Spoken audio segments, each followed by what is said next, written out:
Ladies and gentlemen, welcome back to another episode of the Sporting160EN Podcast. We're on episode 137 today, and we've got a good one to get into. But first, let me introduce my co-host. First of all, we've got Chris. How are you doing today, man? I'm doing great. Obviously, we're back on track in the league. We've got some interesting topics, I guess, to talk about. I would say it was a quiet week, like the last pod, but this one there's more extraneous topics. Transfer window still open, so yeah, a lot to get into. Yeah, definitely. And we have also got my main man, Danny. How you doing today, man? Feeling good, feeling great. After watching the clown that is Frederic Fernandes get a painting like a clown on Portugal's CNN. My commander and leader, my chief. Thank you, chief. But yeah, feeling great. Let's get into this. Another good one on our hands. Yeah, most definitely. And I'm your host, Sam. Feel free to follow us on Twitter on the graphic below. But let's get into those Twitter questions. We've got a few today, so I'll just get the tab up. Cool. And I'll start with Nuno's question. I'll give this one to you, Chris. What are your thoughts on the Nuno Santos suspension? This opens up a crazy precedent if it holds up and enforced brackets, which it looks like it will be. And then, basically all versus Sporting, really. What are your thoughts, really? Yeah, I actually agree. I think it sets a pretty interesting precedent. Obviously, like you can look back to lots of events like in the past, and apply the same precedent, and there would be a lot more suspensions. He wasn't even given a red card. I guess maybe is it because he sprayed water and it's different than just talking? I don't know. To me, I don't know. I think it's kind of crazy to get hit with the ban without even being penalized. Was he given a yellow? He's probably given a yellow. Yeah. Who on the bench was given the red though? Now I can't remember that. Vital, the goalie coach. Right. Who always gets a red, by the way, which is weird. But yeah, the official report says that he threw water at the crowd and also grabbed his crotch, grabbed his nuts.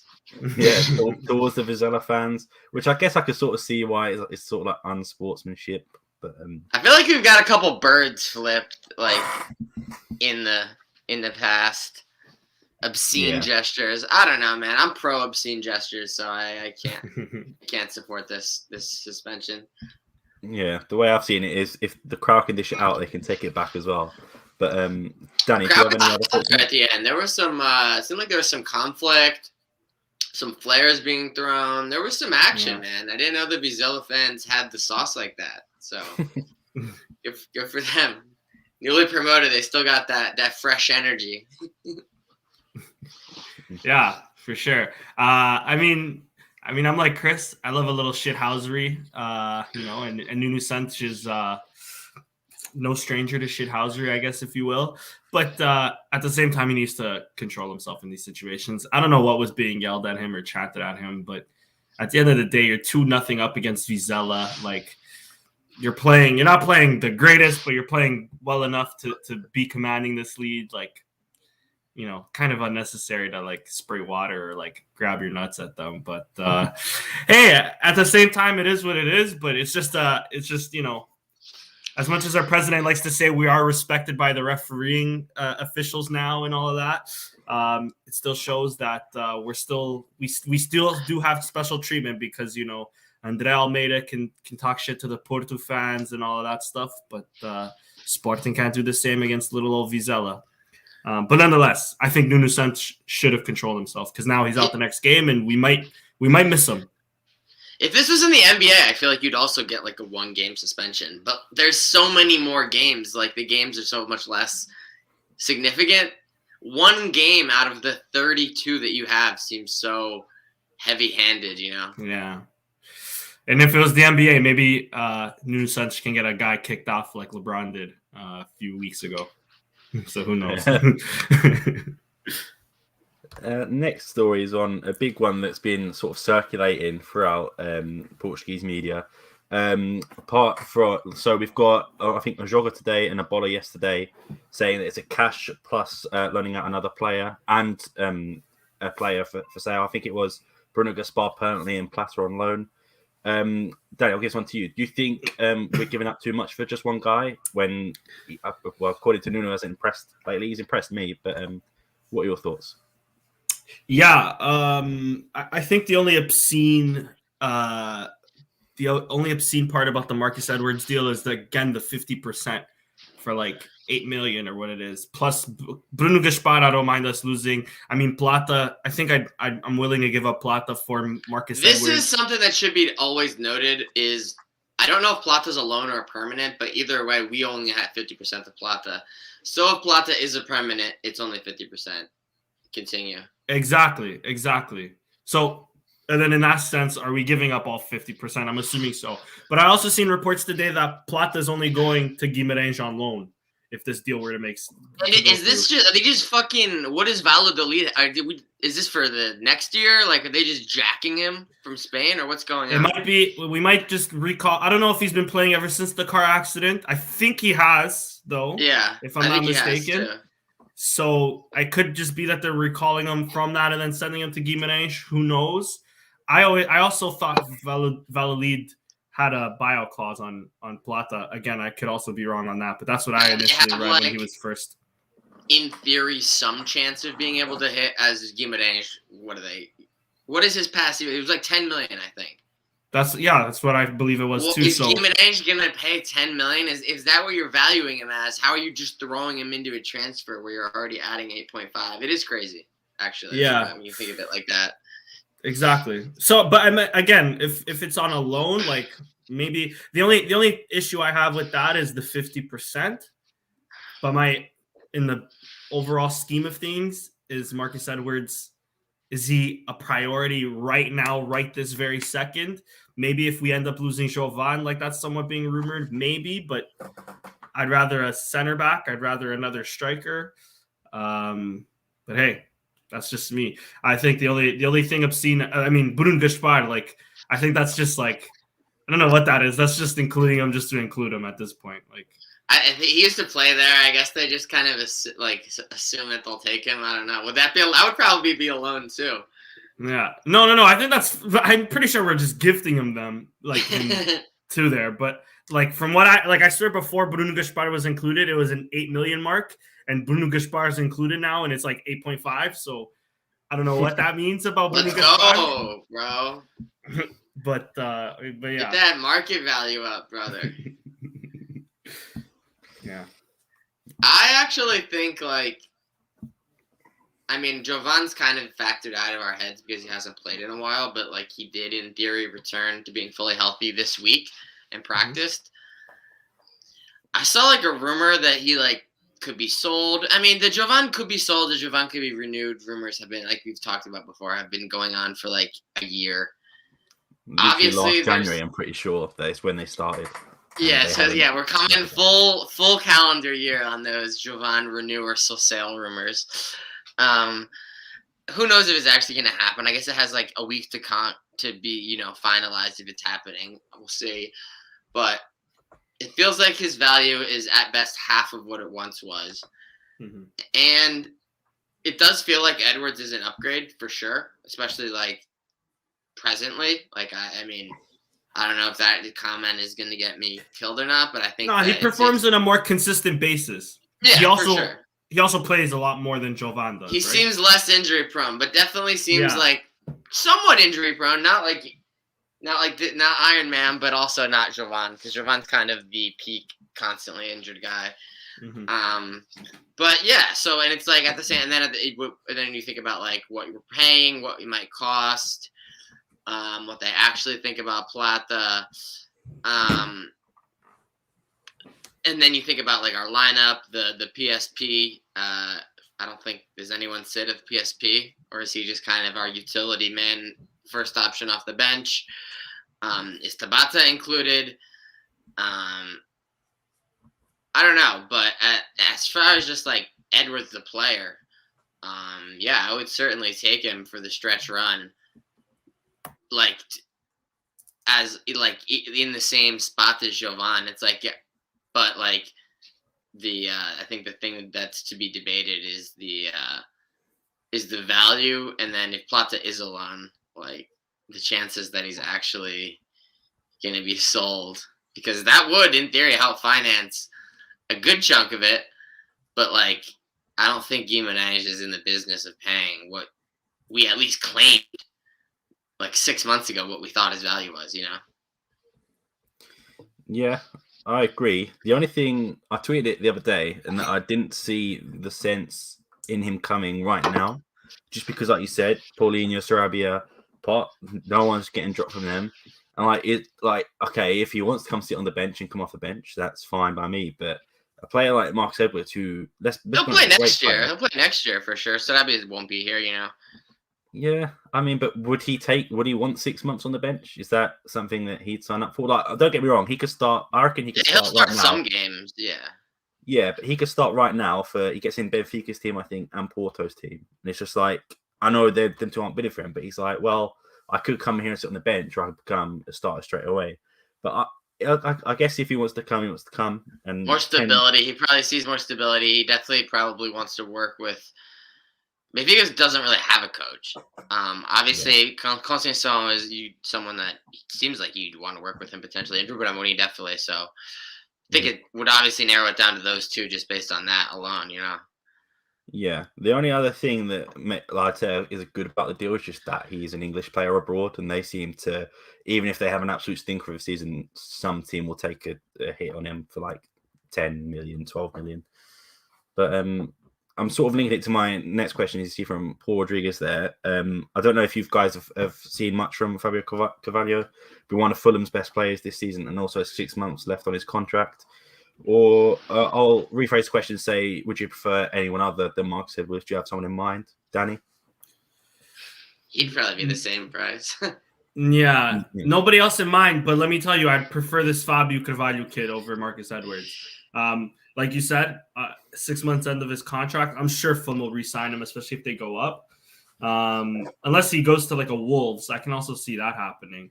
I'm sure he has some sort of zesty foot in his repertoire, because I think he comes from Benfica's academy, if I'm not mistaken. Marco Silva as well. Marco Silva, of course, yeah. But anyways, I think I'd rather this Fabio kid because he's younger. He's doing it in the championship. So maybe different, sort of levels than the Portuguese league, but it's still impressive on what he's doing.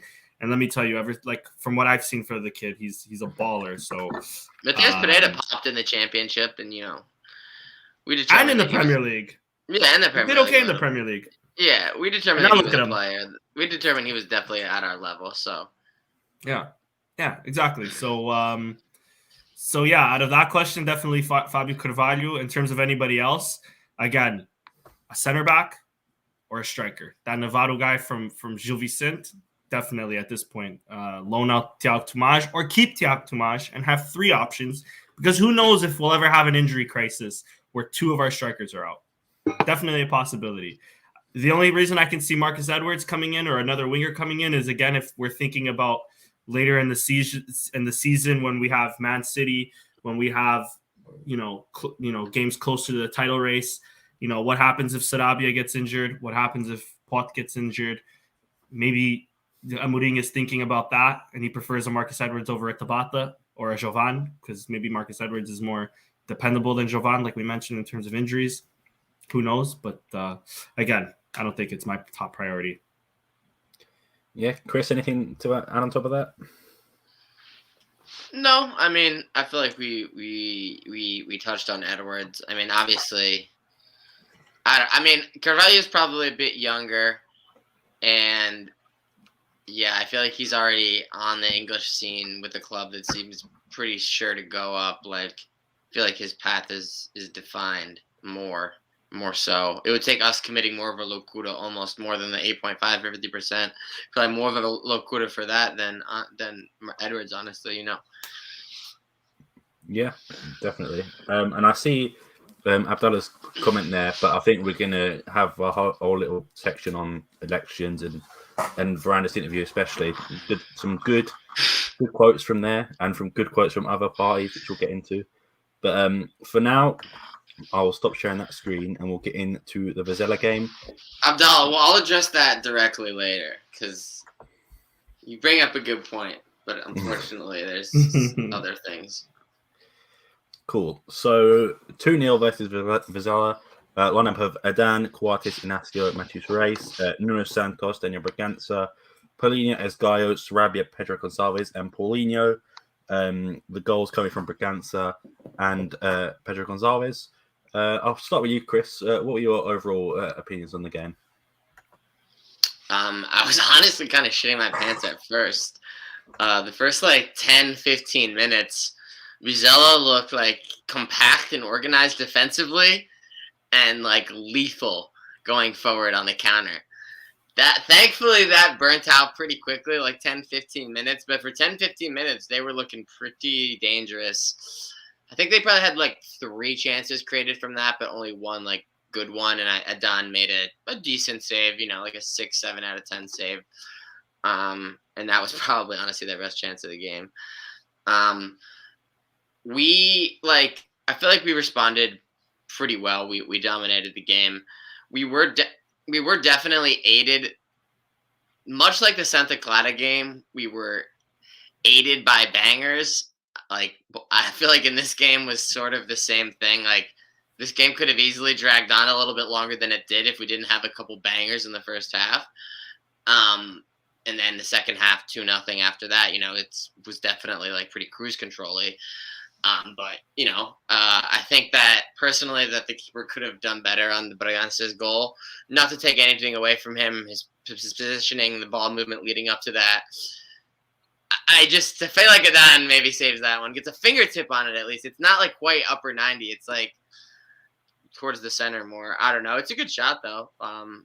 Maybe he kind of caught him by surprise, so he was late on a second or something. The first goal by Plot though is pretty good. It seemed like there was reports that Amorim let him sit the Lessa game so that he wouldn't feel pressure to score and get back on the score sheet. I guess he knew what he was doing because he got back on the score sheet this game. It was 9 games without a goal or something like that. So obviously good for him to see the ball hit the net, get back on track. It's a great finish. He kind of flicked it to himself almost after, again, good combination play leading up to it. We got a rare Bragança start. We got a Bragança great performance. And yeah, I mean, I don't think anyone was catastrophic. I thought everyone played pretty well. Honestly, this was a pretty chill game overall. For 30 minutes in the second half, it was just pretty underwhelming, but I'll take that, on the road 3 points. A team that in both games, I feel made us think about it for 20 minutes. But not much else than that. Back to winning ways in the league. 2 straight wins since the Santa Clara loss now. Hopefully that's well behind us and we're on to just, our big games coming forward in, the next month or so, month and a half. Yeah. Danny, what were your thoughts, overall thoughts in the game? Yeah, same with Chris. Opening minutes were a little shaky. I'm just realizing now their keeper, Pedro Silva, Sporting Academy goalkeeper. I totally forgot that, or I totally didn't realize that when watching the game. And of course, Nuno Moreira came in, but that I had already known. But anyways, a good game from us as well. I think we were a bit undeserving of taking the lead when we did. But of course, I mean, I'm not complaining. At the end of the day, we were justified winners. Vizela did play well. I think they have easily one of the most underrated squads, I'd say, of the league. They're doing decent at least. They have the drippiest manager of the league as well. Let me just say that top hat, that beard, amazing. I'm quite shocked on this goal point ratings on Paulinho. Mind you, he missed a clear chance to make us 2-0 up. But yeah, the assist though. Exactly, that's what I'm saying. I was gonna say, like, he had 2 like pre-assists at least. Yeah. The first goal didn't. It showed up because he started working really hard to get the ball back. I think Gayu was the one that like fucked it up on the right. Vizela didn't clear it out as well, and that's when Paulinho basically gets it to Sarabia to Pot. And even on Bragança's goal, the pass just before Nuno Santos passes it to Bragança was also Paulinho. So 5.5 I think is a little harsh. Mind you, in MLS that's considered an assist still. In MLS it is? Yeah, that's how we count pre-assist. Low-key, if you see someone's assist stats in MLS and you're like, yo, like Inflated 12 then. goals, 26 assists, like my man went stupid. Like it's honestly probably like 14 assists. Not to say that he's not balling still, but like the assists get hella inflated. Yeah. So I mean, if this was the MLS, Paulinho would be probably at a 7 point something then, right? Yeah. So yeah, the assists, let's go. 5.5 is the only thing that's standing out here that's a little harsh. But yeah, I thought we played well. Stivs again, man. He came in and he was lights out. Is that a 5.0 on goal point or is that a 5.8? Oh, 5.8. That's a 5.8, and that's in 20 minutes also. Exactly. He had a beautiful pass. I believe it was to Sarabia. After like a big run. Yes, exactly. Yeah. Amazing. The kid's good. I can't wait to see him really flourish. I think, we try to cash in. I love the guy, but we cash in on Porto as soon as possible because Stivs is our next Nuno Minge, I think. Other than that, I think Matheus Reis, I have to mention him again. Matheus Reis had a solid game, even at center back. With Nuno Santos' suspension next game, he's going to be Matheus Reis is going to be our left back, and I think we're going to really see a great performance from him because I think that's where he really shines. Other than that, man, nothing else to say. Sarabia, man. Nuno Santos has been playing. I'm not a big fan of Nuno Santos at left wing back. I thought he's played well the last 2 games. I thought he has too. Don't get me wrong, but Nuno Santos' best, like the areas in which he shines, isn't necessarily at left wing. Like for example, the Bragança goal. As a left wing back, I'm not complaining. Go forward, right? We have 3 at the back for a reason, but he's in the box on like the right side. Yeah. So he's not necessarily, like he has areas to roam at, which is great. When we're attacking and we have possession, that's great. When we're defending, that's when it, is a little shaky. And I think Matheus Reis, albeit he's doing a decent job at center back, that's not his best position. I think we're better off with a Neto there. But I mean, I'm not complaining because it gives us a kind of the versatility after to play with like a back 4 when we're attacking. But I don't mind Nuno Santos there, but it's not my favorite, if I'm being honest. Yeah, I'm pretty much you two hit the nail on the head with that. Bragança, fantastic. I feel bad for him when he doesn't start, but he's also Matheus Nunes. To pick between them two is difficult, and even Paulinho. I do hope we see more of Bragança. We do know Matheus Nunes can play great as well, but I think sometimes it's better to rotate them and swap them. I agree with Chris. The last 2 games, Nuno Santos have been, I wouldn't say great, but I think he's done his job well, considering he's sort of a makeshift left back. Pedro Gonçalves, great to get him back to scoring ways. Bragança's goal as well, even though it did take a deflection at first, I was like, man, what a sweet hit that was. Then you watch it back and he takes a deflection. Still top corner, which is great. I thought as a guy was okay, considering the last game he had was awful. I think it was a sort of standard performance for him. I agree with what you're saying about Paulinho as well, Danny, that 5.5 doesn't do him justice. He was great at creating space and creating chances, as we said, the pre-assist. I think that was one of Paulinho's better games where he doesn't score. But again, it's something that we definitely lack, the sort of striker's presence in goal, in front of goal. Like you said, we were sort of saved by bangers, and it's like a recurring theme, really. Just let Pot shoot or let Sarabia shoot, and it goes in. But I think it was a solid performance all round.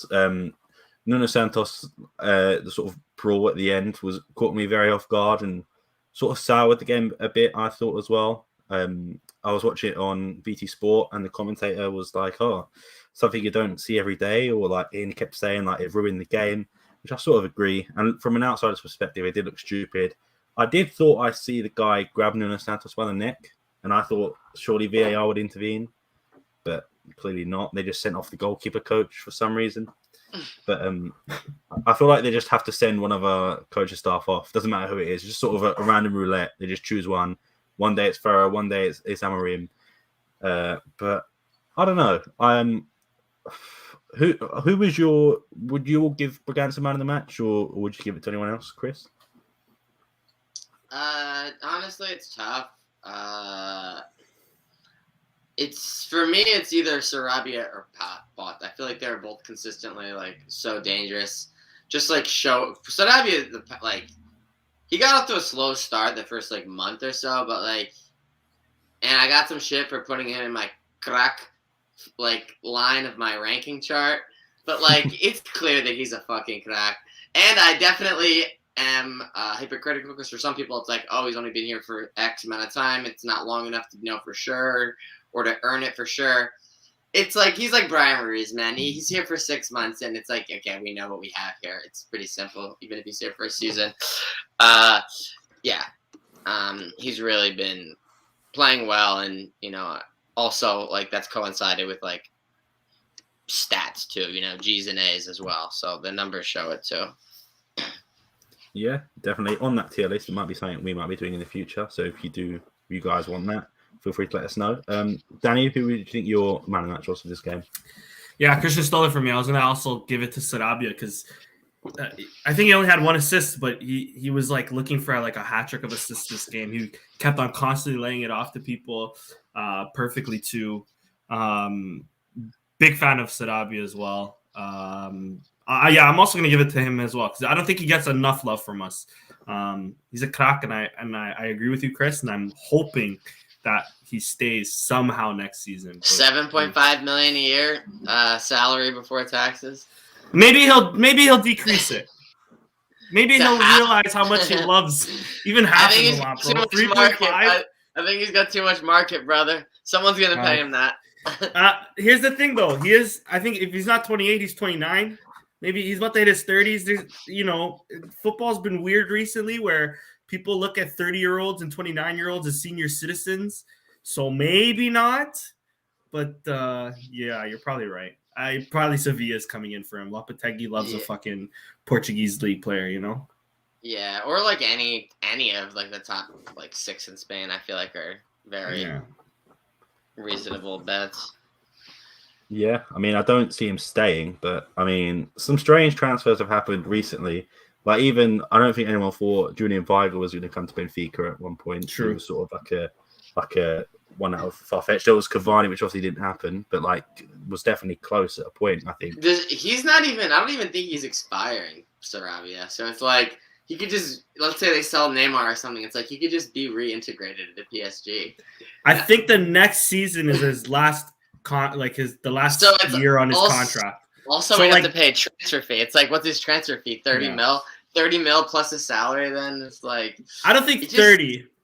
I'm going off. I'm also going off Football Manager because on my Football Manager stage, 25. I've had 2 now. No, less. I've had 2 now, and he signed with Benfica twice. Like 18, like 7.5, I think most because he's on he's on the last year of his contract. No. Who knows?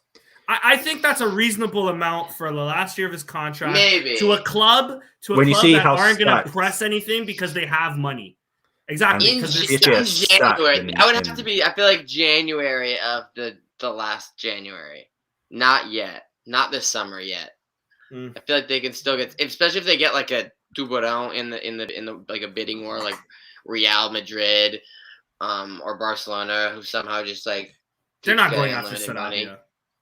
I don't think they go after Sarabia. Like I said, people look at 30-year-olds or 29-year-olds as senior citizens. That's why I don't think they would. But the underneath, even maybe Atleti, Sevilla, Betis, who else is up there? Valencia, they're not up there this season, but they're still like, they have Jorge Mendes behind them, so who knows? Yeah.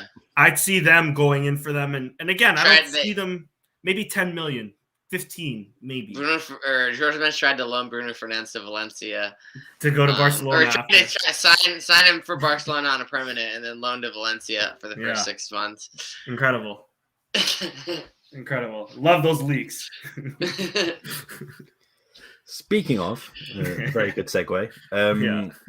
Chris, I'll sort of give this one to you because I know you have your opinions on it. I'm just going to get my screen up quickly just to see one quote that interested me in particular of Varandas' interview, which was like, I made a comment. It was like the LeBron's decision where he was trying to be like, make it all this big like. Did you see the big moment?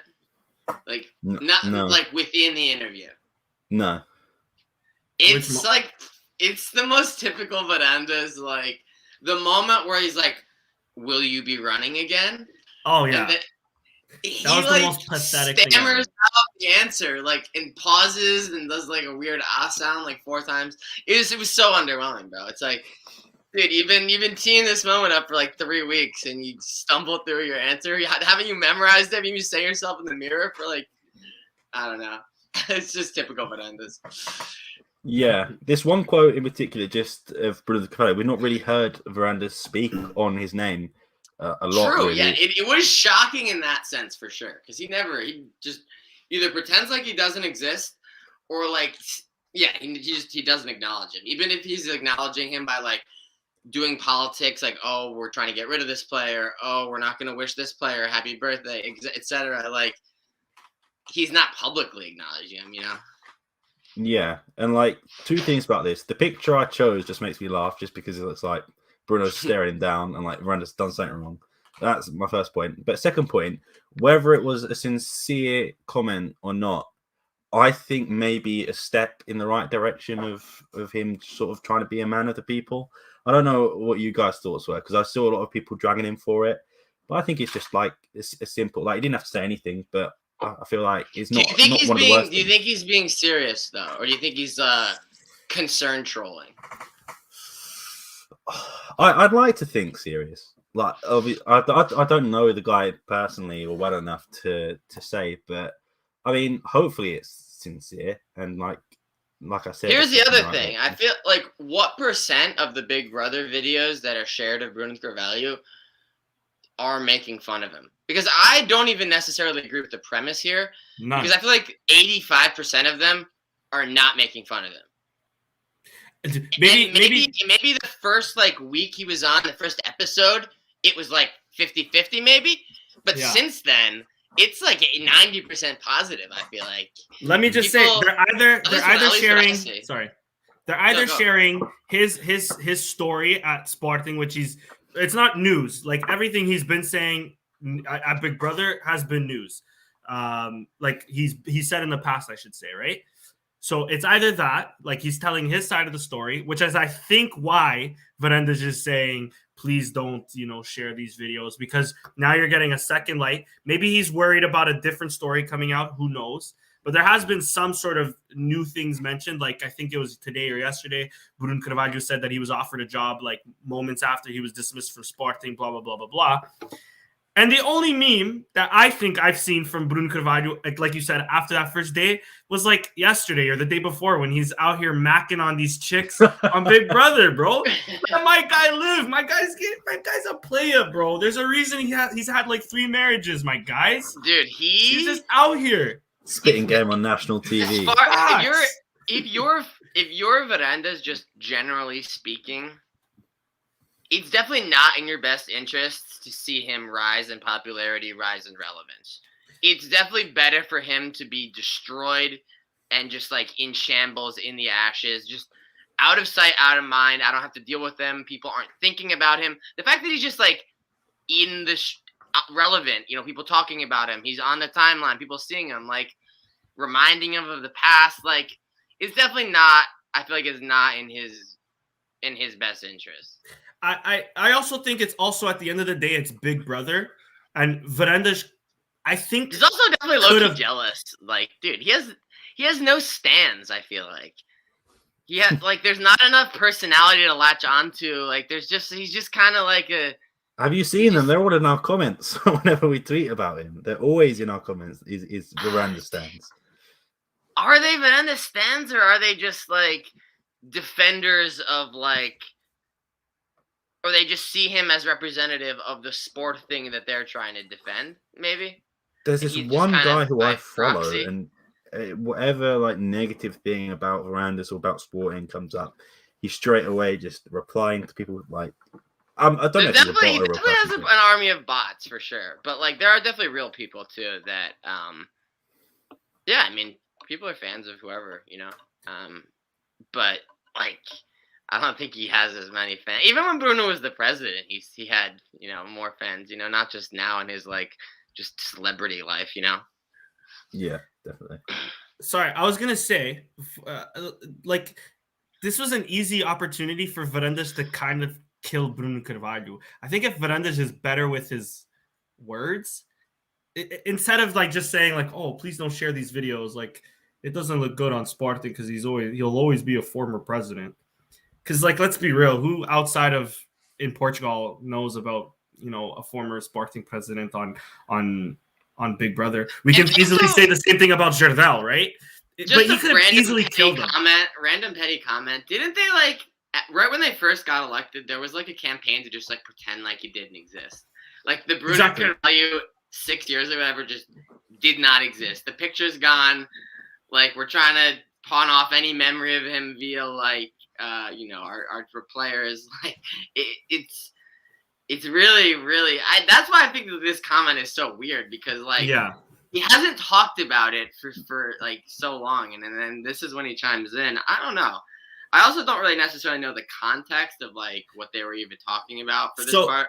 Let me tell you, it wasn't a direct question about him being on Big Brother. Like Varandas sort of brought it up himself, where they were talking. I can't remember the exact subject they were talking about. I think they were more so talking about like his herança.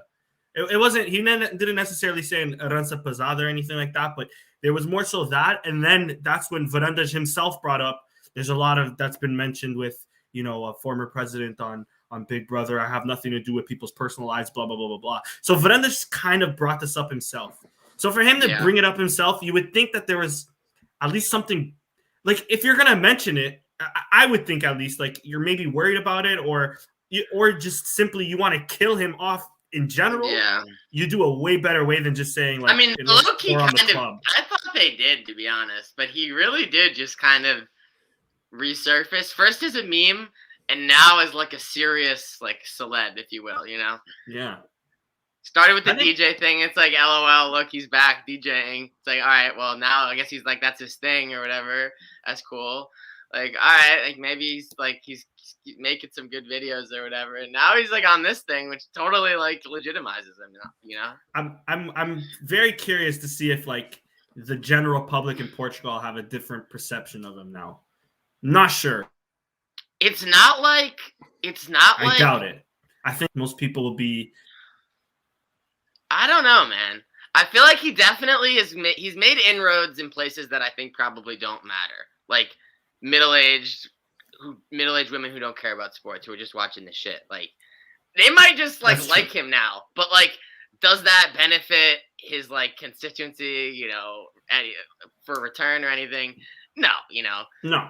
It just means he has like more fans like amongst the general population.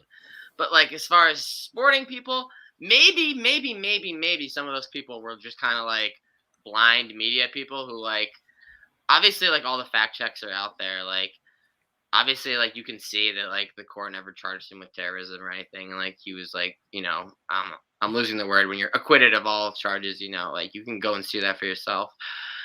But I just feel like for so many people it was so outside out of mind. He just like didn't exist, you know, he was just gone.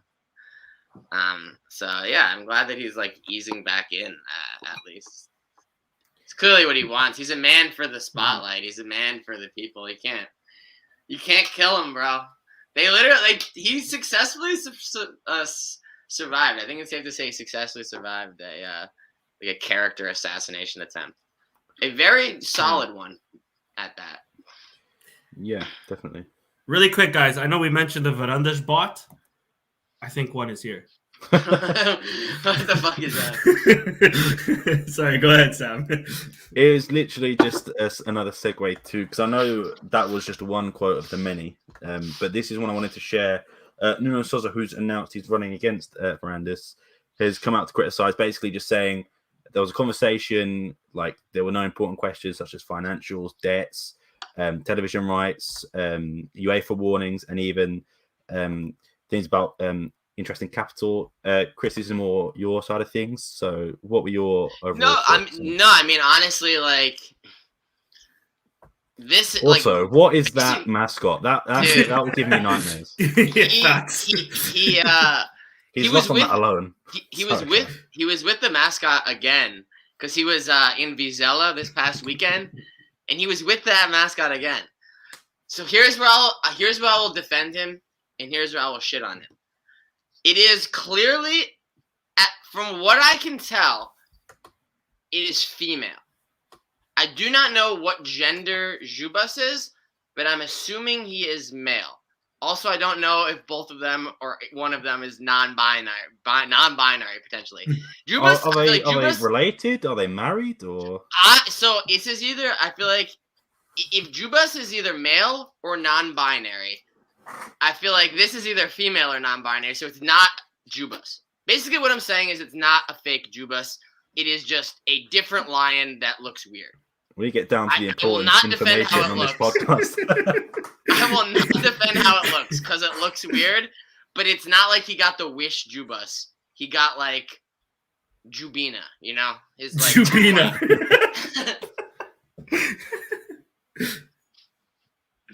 So yeah, that's what I have to say about the match. Let me just quickly. I don't think Portugal's woke enough for non-binary just yet, though.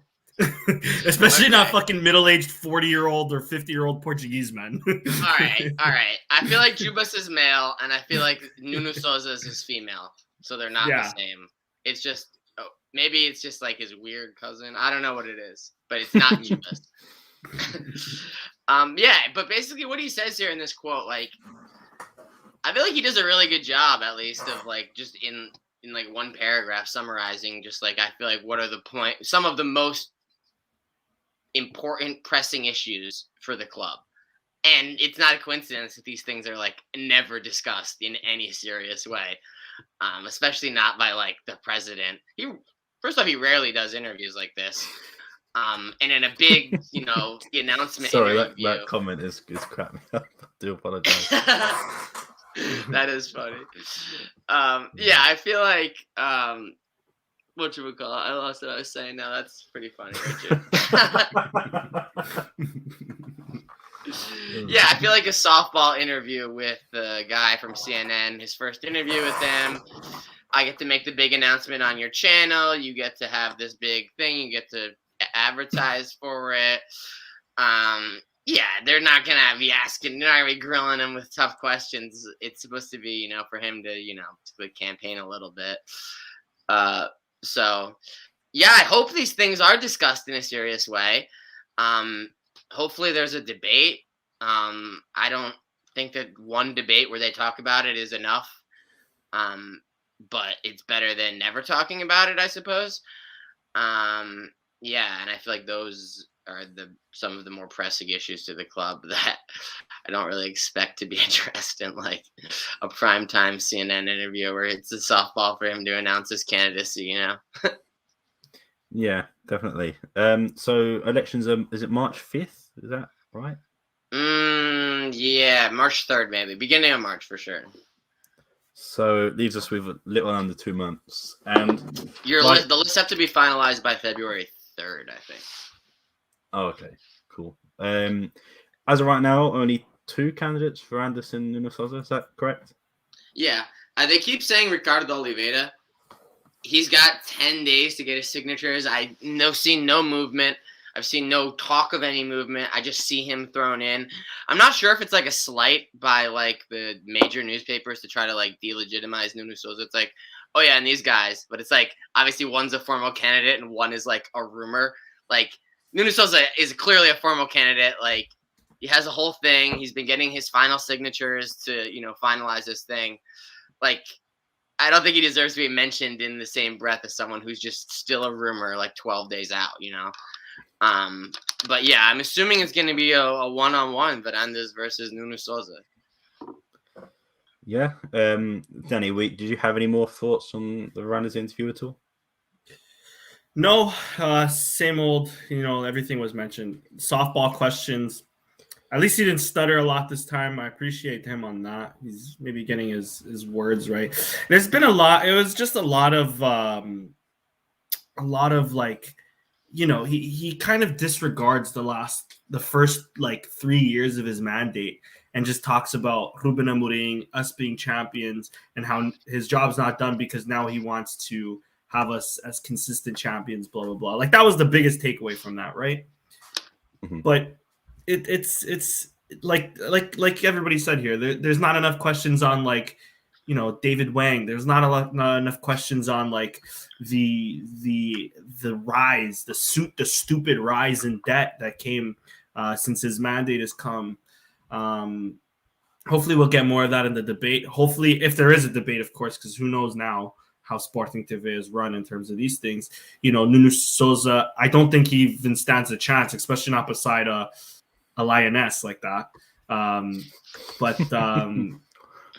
Yeah, maybe, hopefully if there's a debate, at least he can press Varandas with these questions that, can at least get some people thinking. But unfortunately, there's no way Varandas loses. There is one way. And it's a segue because I told Abdallah I was going to get back to what his question or his comment was, where he said he was going to hire a private investigator to gather dirt on Varandas. While that may be an admirable effort, and I'm sure there is dirt to be dug out there, and I'm sure there's dirt in the audio records of Operação Cartão Vermelho. I mean, we've already had some of them. I'm sure it's just a coincidence that the few that we've had don't mean anything or actually show them in a favorable light. I'm sure that's just a coincidence. But yeah, here's the problem, Abdallah. Even if you were to get a private investigator who dug up some crazy dirt, like a crazy conspiracy, money laundering scheme through Seychelles with every single top agent, they just wouldn't, the media would just ignore the story. They just would never print it.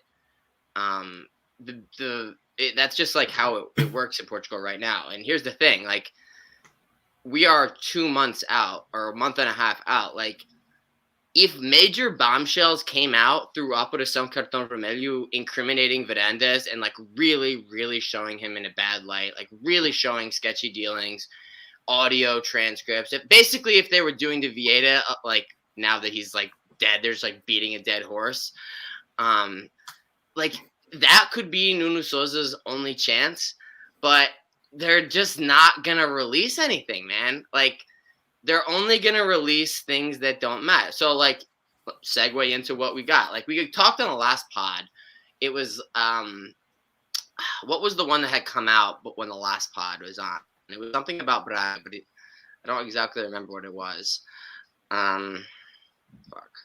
Yeah, I think it was that we were interested in Abel Ruiz and that, we were interested in Ricardo Horta. And then if we were able to get a Ricardo Horta done deal, then he would help him sell Matheus Nunes. I mean, yeah, I guess it's a little benign, but it's not like some major bombshell that's going to take anyone down in flames or anything, you know? Also, we got Viana and Menz talking about Marcel Kaiser. And Jorge Menz was like, oh, make sure you don't, like, hire anyone or go looking for, so your types of coaches, LOL. And he's like, hey, Kaiser won more than Jesus and got paid a lot less. There's a reason that leak came out. 1, Kaiser is a Varandas guy. 2, Jesus is a previous admin guy. Like, this leak paints everyone in a positive light. Jorge Menz is just neutral because he's just a guy joking. Viana comes across well because you're like, oh man, he's actually got a point. And then you're like Kaiser and Jesus. It's like, it works perfectly for everybody. So like, that is why I'm personally down on the prospect of like, obviously Ray Gordon's not breaking shit. That's like going to take anybody down. it literally needs to be like Sapo Desporto or Jornal Notícias or like some kind of random publication who like gets their hands on something. Because what I feel like is that they're sitting on like a treasure trove of fucking crazy stories, but they're just like selectively doing Vieta ones, and then just like every once a week they'll drop a sporting one that doesn't matter, a conversation about Kaiser that doesn't matter, a conversation about Mateus Nunes and Abel Ruiz that doesn't matter. So yeah, that's what we're gonna get. We're especially not gonna get this bombshell before the election. Maybe we get it a decent one in June after he's already in month 3 of a new 4-year mandate. Doesn't even matter anymore. Yeah, that's my rant. Cool. I did see this question, which I would like to answer. No one said that Bruno didn't make bad signings because he's got full of them. But for every bad transfer window, there was also guys like Dost, above my head, Bruno Fernandes, and even further that, Coates. Yeah. Or Compton. And best striker at the moment. And let's like compare those prices of those players to the prices of David Wang, to the prices of I won't say Diaby. I had one. Rossier, Camacho. There was one more that I'm forgetting as well that was huge. Fucking Ilori. People hit, people miss. Yes. But for every miss that Bruno had in that same transfer window, there was also a hit, like a Slimani or like someone else. But like Varandas now, I'll give credit, is some great signings. He's obviously had his best transfer windows. But how much of that do we like associate with Ruben Amorim coming in with a plan? Like how much of Ruben Amorim has saved Varandas? I think a lot. 90% of Varandas' of everything Varandas can talk shit about is only because he said, I bought Ruben Amorim when I did. Perfect. You took the risk because there was really very little other option to do. You either go big or go home. You went big. Congrats, bro.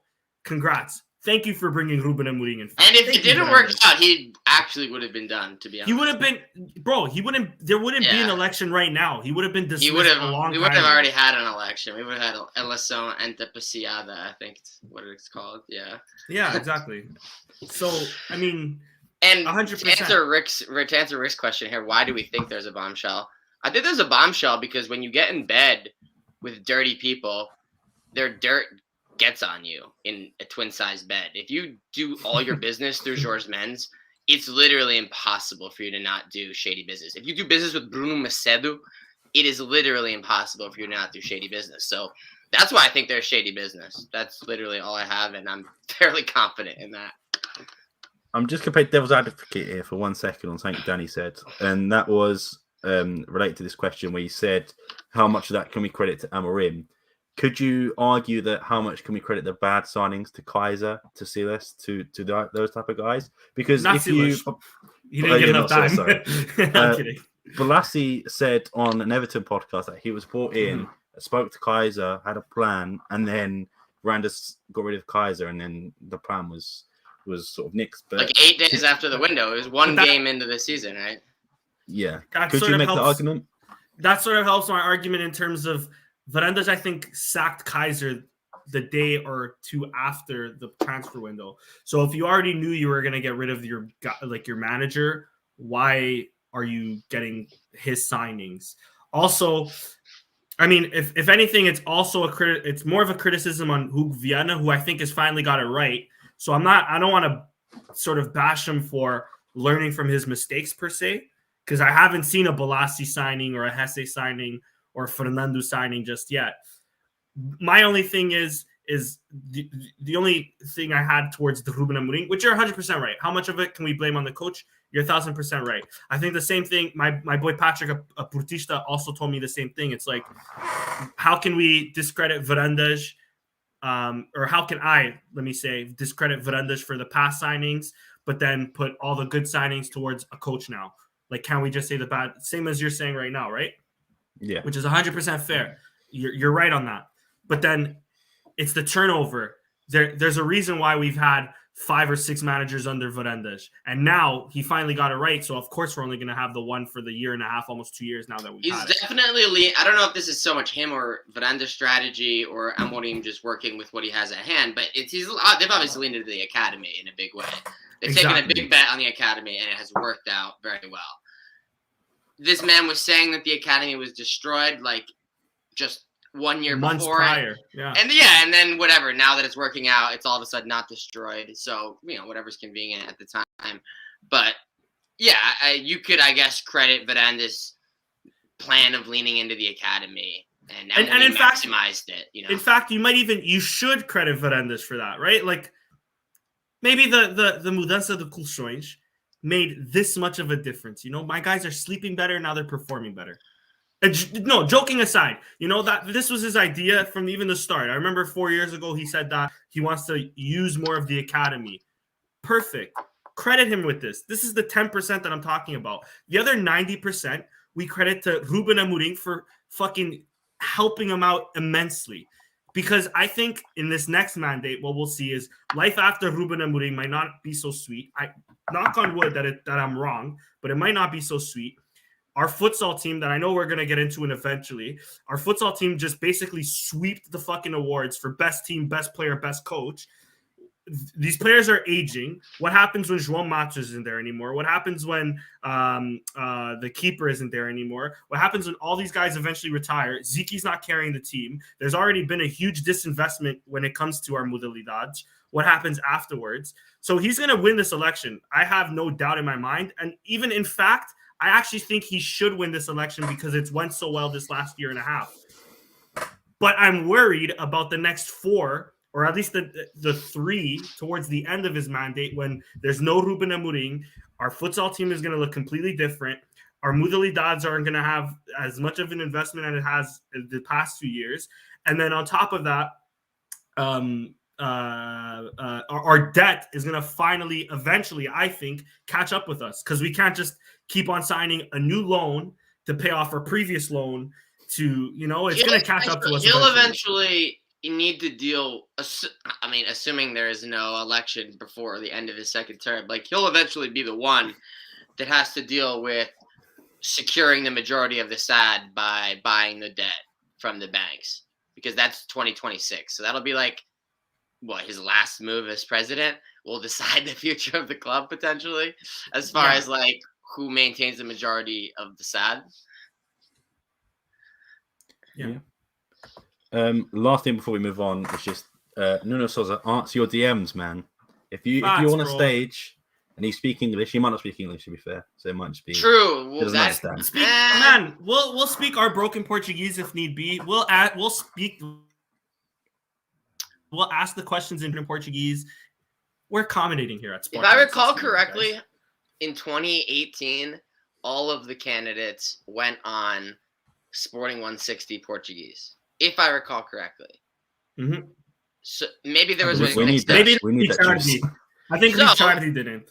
I feel like there's no shot, but this is going on their pod. Nuno Sousa, I imagine, will go on 160 in Portuguese. So, come on, man. Give it a shot. Yeah. We're open for any debate. Varandas, not speaking English is a reasonable excuse, but we'll make it work.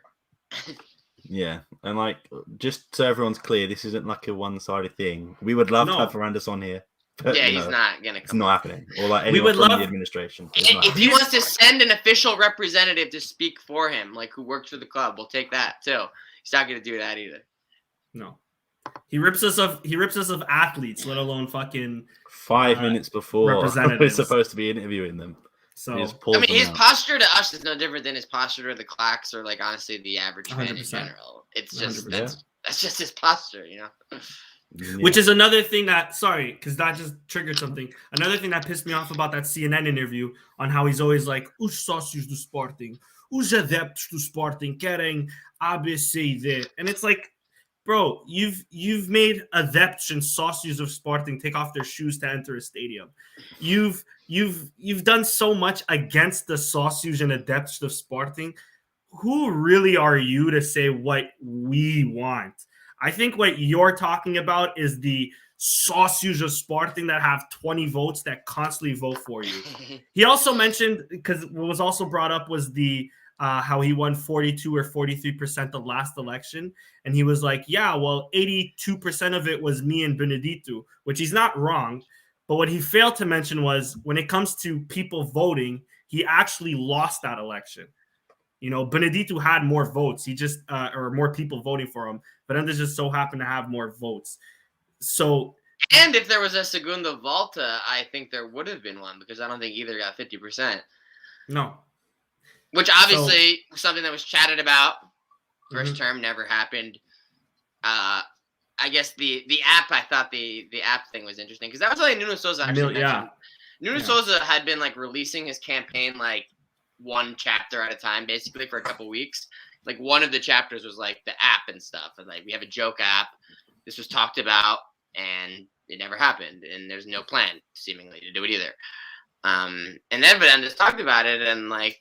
I feel like that comment got a lot of traction too, with people being like, I'll design it, dude, or we could design it for like 1/20th of what you think it costs. Like, people work in tech and stuff. Like, I know how much it costs, and like, it doesn't cost over $1 million, I'm currently learning Python. Give me 3 bad months. Excuse, bro. Bad excuse. Bad excuse. I mean, he improved Loja Verde marginally. It's still kind of shitty. The interface is still questionable. There's still tons of like problems with it. The website's not any better. Like, the YouTube content is for sure better, but like the website infrastructure is like still like honestly like one of the slowest out there. Yeah, I just want to say, I think backstage support is one of the best things to happen to this club in a long time. The fact that we get to see the behind the scenes. And like even the one against Benfica rings out so much because like the Peaky Blinders intro, it was just like that guy literally gave me goosebumps. But bro, the only thing that they literally have these motherfuckers in these white hoodies, like looking like ballers in every video, and it's like you could be shilling these at like a rate that is like not seen, like obscene, like fucking banner ads like for Loja Verde in the video where it's just like click buy, like. I mean, they've made a lot of money. They've broken a lot of their sales records, but like, it feels like they still are like only at half of what their potential could be. If they had the amount of stock in, they would have broken their records by 10 times what they've broken them at already. Yeah. But like, just the white hoodies in general would have sold out. Like I don't think we would be worried about what Sarabia is worth next season. Let me tell you, half of it would come from the white hoodies and the fucking track pants. This question has come up, and I'll give it to three of us. Would you guys vote for Fernandes this term? Danny, go on. I'm undecided right now. No, I'm undecided. No. I need to hear what Nuno Souza has to say. I'm either not voting or I'm voting Nuno Souza. But at the same time, and like I mentioned as well, I think Fernandes will win. In fact, I think he should win.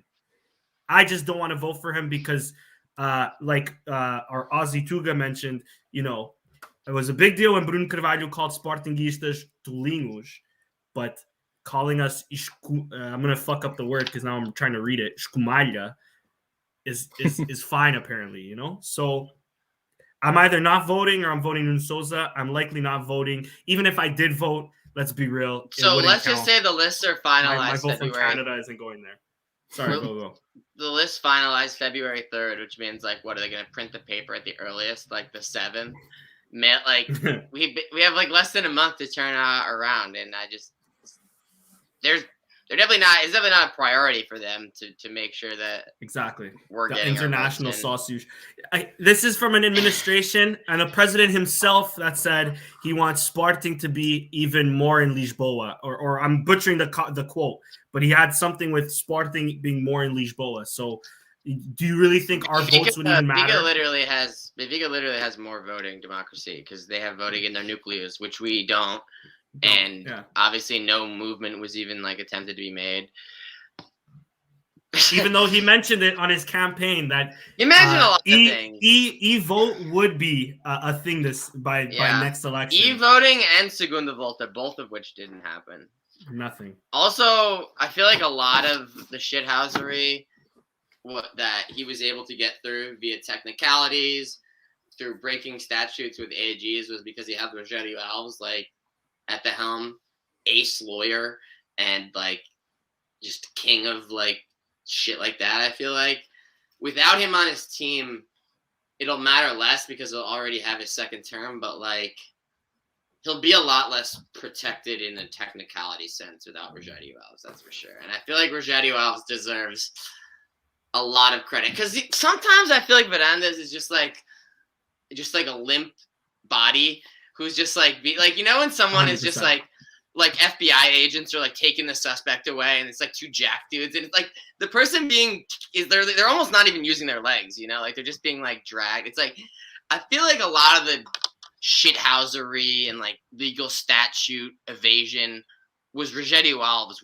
with Varandas just like being dragged by the arms. So I don't know what to expect from a second term, to be honest. And I agree with that as well. I think you're right because a lot of the hate goes towards Varandas, but I've always been a hater of Rogério Alves. Rogério Alves was our secret president when Godinho Lopes was in office. So I mean, I'm assuming more or less. Why do you think he's leaving? Why do you think he's leaving? I'm a pessimist. I think this is hearsay just as the elections comes up. And I think this time next year, Rogério Alves will have some sort of, he might not be Misa Geral or whatever the fuck he is, but he'll have some sort of function still within Sporting. The guy has been a leech off Sporting for the last 10 years. So it's either he knows something that's coming up that we're worried about, that he just wants to get the fuck out of Dodge before that happens. Maybe it's a political game. Do you think it's the Escutas? Do you think it has to do with the Escutas? Could be also the Escutas. Could be also because they would know. I mean, they know, obviously, what's potentially recorded. Like, yeah. Maybe they can delay it, for example, but, like, I don't know. It'll come out eventually. Maybe it's in 6 years. It's so irrelevant. Vance has had a great second term, and he's been out for 2 years, and then it comes out, Like, it'll still come out eventually, is what I'm saying, but, like, it doesn't. It could just be past the point of relevancy. Like, for him to not win, it needs to come out in the next month. Some crazy thing. Yeah. Which won't happen. I'll give it 5% odds. Christian, from another Christian, would you vote for Varandas or no? Let's say, hypothetically, in a perfect world, you get your vote a month before, and like you have time to send it off, and it's going to be counted. Who are you voting for at this very moment in time? I mean, I would probably vote for Nuno Souza. Nuno Souza, I was like pretty like he caught my eye at that AG, the one in like November, but I don't know if he's anything serious, if he's just gonna disappear back into the shadows on March 4th type of shit, similar to Benedito, where he just kind of pops up, sees a lane, potential opportunity, milk it, didn't work, back into the bunker. If he does that, I'll have absolutely no respect for him. But if he, understands that he's potentially just building the start of something right now, and maybe in 3 years, that's when for real, like people in politics do that, right? You kind of run to just kind of get your name out there, see what happens, see if you catch on. So I mean, it's crazy that no one else wants to do that because there's tons of lanes, there's multiple lanes that you could take, different angles you could take to see if you could try to get some traction, if not for now, but for the future. So like, I don't necessarily know that like his program is great or the people behind his thing, because I'm sure this will happen. He's going to officially release his full list of like 12.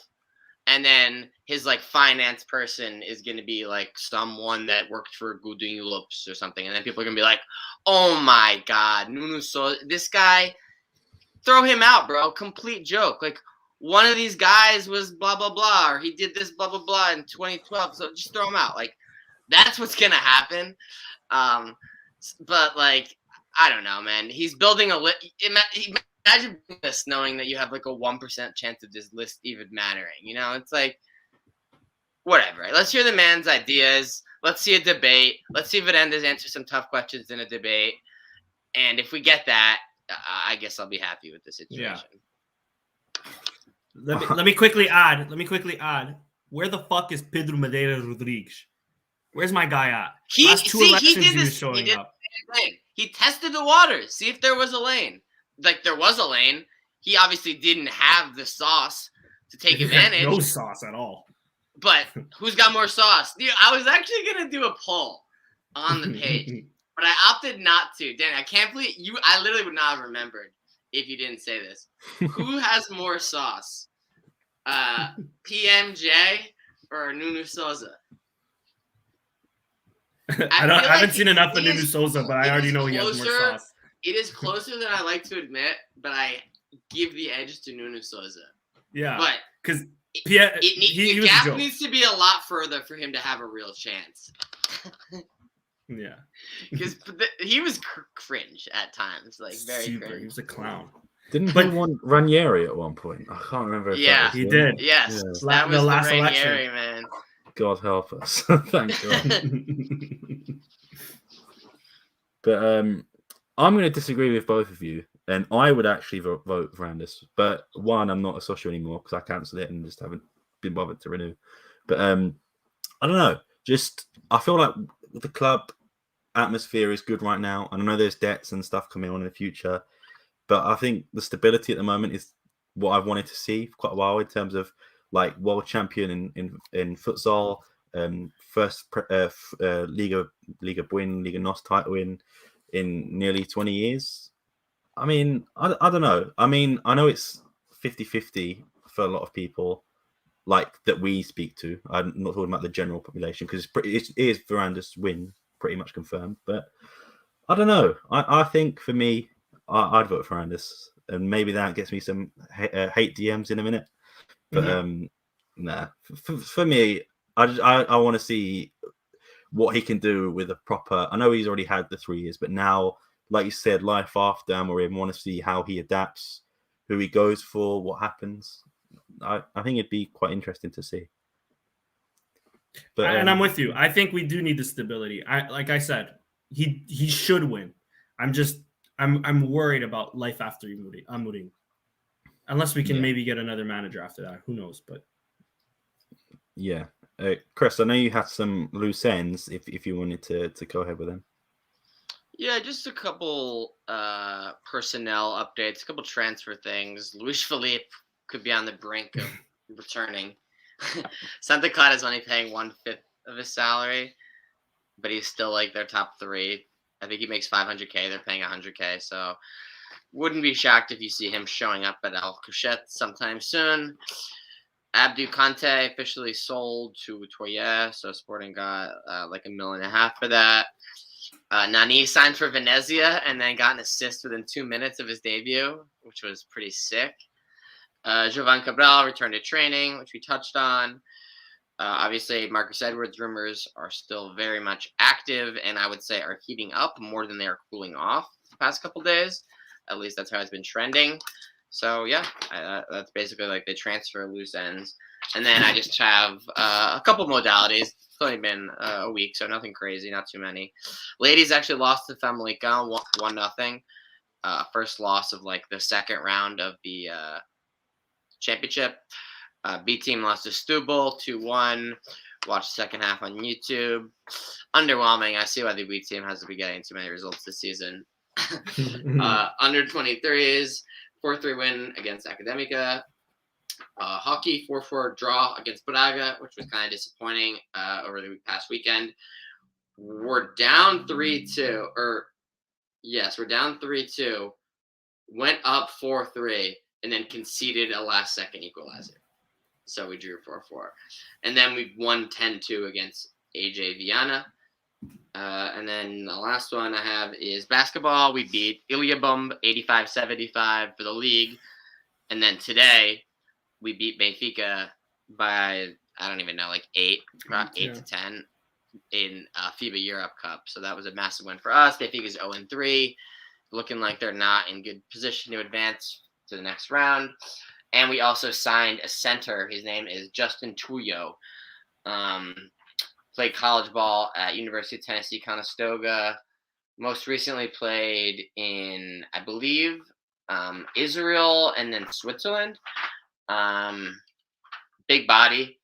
he was touted as a reinforcement for FIBA. So maybe we thought we weren't big enough. If we potentially advanced into the next round, we would just get shredded if we didn't have like a big man. So yeah, let's see if he's good. I miss the guy we had last year. Still follow him on IG. The fuck's his name? John Fields, I think his name. He came back, right? The big man. No, not that guy. That's Shakir Smith who came back. Oh, John Fields didn't come back. I would take it back, but yeah. Nah. So, yeah, Downs is good. Downs had a good game today. He was pulling up for 3, but he's not, like, banging like he once was at 34. So, take another big body. And hopefully we advance. We're 2-1 in the group now, so definitely have a shot. Cool. One more loose end you forgot to mention was just Miguel Braga's back tweeting again. So everyone's delight, right. including mine. Clips. The clip man. Just whenever there's a controversy, I just know that I'm going to see his name on my timeline. And I actually only saw it because I think it was you, Chris, or Danny tweeted me about it. I was like, what's this? And I saw it. I was like, oh no, back again to complain. But yeah, let me get into sort of the final topic we have, and that is the next game versus Braga. I'll get the league table up here just so we can have a look, and I'll zoom in. Carlos Carvalhal is suspended, and Thiago Sá has COVID. Okay. And I see that Pedro Gonzalez, Esgaio, Porro, Polina, and Coates are all 1 yellow card away from a 1-game suspension. Nuno Santos obviously not playing for being suspended, and I think Porro looks to be coming back. I think there was nothing confirmed, but he's training again. I can't see if there's anyone else that's missing that's not obvious. But I think Jovan's back in training, so everyone apart from Nuno Santos should be available, if I'm correct. Danny, give me your prediction. Sporting Benfica, Sporting Braga, should I say? What are your predictions? A little worried because Braga always have their best game of the season against us, but I think we'll be victorious. Let me also just say our favorite Bragarense, Dave Pereira, constantly DMing me, giving me good betting odds. He actually was the one that told me Marítimo would beat Braga last week, which they did. Shout out to you, David. You won me some good money. So with that being said, I think Al Musrati might be out for this game as well, if I'm not mistaken. So Braga are missing some bodies. Braga's also going through a very, very weird season. You know, Carlos Carvalhal almost went to Brazil, but his assistant manager or his assistant coaches and stuff like that were basically telling them that they won't follow him. Obviously, the players know this. Players aren't really playing for the badge. They're already so far off. Like the top exactly. 3. Yeah. So, but with that being said, of course, Braga can always do something against Sporting. I think it is in Braga, or is it in? No, actually, we're playing at home, so it's going to be different. So, with that being said, yeah, I'm actually going to agree with Lauren. I'm going to go with a 2-1 win. It's going to be a bit shaky, but I think we'll pull it out. And let me just say, Potts back on the scoreboard, and a Paulinho goal. Okay, cool. Chris, obviously some former Braga players in our lineup. Esgaio, we've got obviously Ruben Amorim. Polina was there on loan. Trying to think of anything. Paulinho, obviously. Yeah.